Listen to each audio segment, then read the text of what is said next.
All right, guys, just a few minutes left in the show. Time to put my friend Cabot Phillips, host of the Morning Wire podcast, on the clock. 4 stories, 60 seconds each. Let's go. All right, first up, last week, CNN interviewed a single mother of 3 facing eviction, or so she claimed.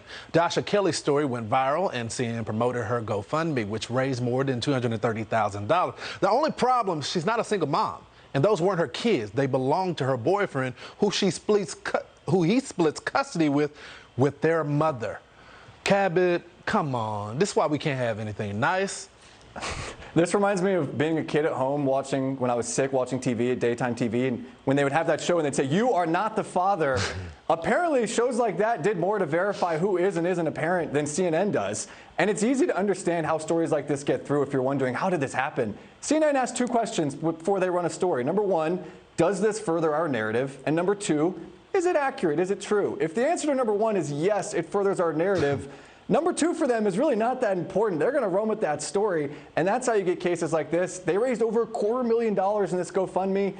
Hopefully they get the money back. GoFundMe saying they're going to return all that money. So they just weren't fake news. They cost their audience a lot of money in the process. Okay, up next, lots of celebrities treat their parents after they make it big. That's what we do. Quentin Tarantino, though, is not one of those people.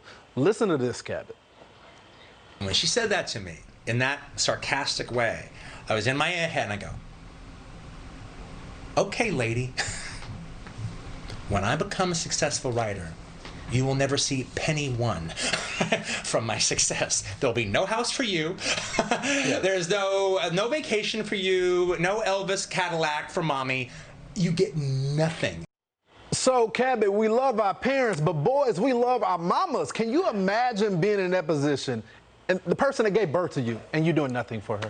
It sounds like there's a lot behind the scenes here that's going on in all seriousness. I will say all his greatest movies are about the main character holding a grudge and getting revenge. Maybe not that surprising. And sometimes it's good to have someone challenge you early in life with your dreams and say, maybe it's not good. I played basketball with you for 5 years now. I'm glad that someone sat you down at an early age and said, Lawrence, basketball is not for you. You're going to have to find another career, another dream. You know what? Sometimes it's a good thing. You're just like CNN, fake news, fake news. I dunked on you. You know it. Up next, you can outrun security, but you can't outrun the ball girl. Look at this idiot trying to streak his way back into the stands after stopping the play. He almost made it too, if not for a game-saving tackle by the ball girl. I guess she's a 2-sport athlete. Cabot, what do you make of this? I make of this that, and maybe it's a contrarian take, this ball girl is not a hero. And here's why. I agree. Have you been to a baseball game recently?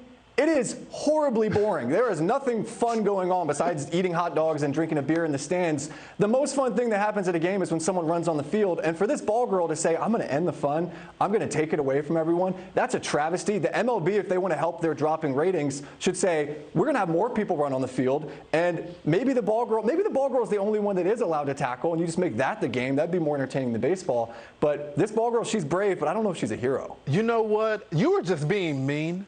I was going to say she really didn't do anything because she just tapped him a little bit. It was because of the science that he just flew over. It was the momentum, Cabot. Anyway, mean guy.